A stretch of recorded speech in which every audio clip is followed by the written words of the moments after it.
Okay, let's talk about why it is so damn hard for you to feel the fear and do it anyway. How does one even feel the fear and do it anyway? Okay? Let's talk about the two different types of fears first. There are primal fears and there are intellectual fears. Okay? One of them is keeping you alive and the other one is keeping you stagnant. So, primal fears are anything that you feel like death is attached, right? There's a scary tiger. If I jump off this building, I could die. Those are all primal fears. Those are all keeping you safe. Intellectual fears are the things that are created in your head, like you create them. The fear of rejection, the fear of failure, the fear of somebody gonna say this if I do that. Those are all intellectual fears. And what's happening when you feel fear is that your body and your mind are conflating the two types of fears, right? So when your mental structure is set up in a way where fear equates to not being safe, you're going to do whatever you got to do to survive. And that's why fear physically and psychologically immobilizes you. You have to learn to recognize the difference between those two fears and the difference in your response to fear. Am I really putting my life at risk? Or is my fear triggering a psychological response that's actually stemming from some inner narrative that I created in my childhood, in some failure that I experienced or endured, in something my mama said when I was 10, in something my husband said to me yesterday? Like, am I crafting an inner narrative that is spearheading an intellectual fear or creating an intellectual fear? Whatever this narrative is that you've crafted based off of XYZ, I want you to pull it up by its roots and I want you to replace it by the truth. That's how we're going to make the shift. Let me give you a personal example. One of the fears that I've been working through, it's a little vulnerable moment, we're going to keep it cute. One of the fears I've been working through is the fear of being perceived by a lot of people, right?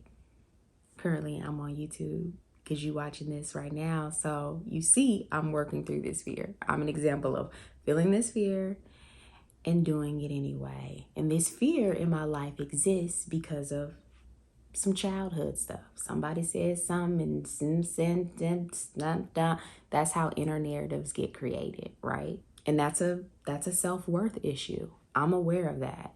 What narrative have I crafted around that? I'm not worthy because I look like this, because I weigh this much, because people will think that I'm unattractive. This is the narrative that I've created around this fear of being perceived by many. So I took an event that happened in my life, in my childhood, and then I attached a narrative to it.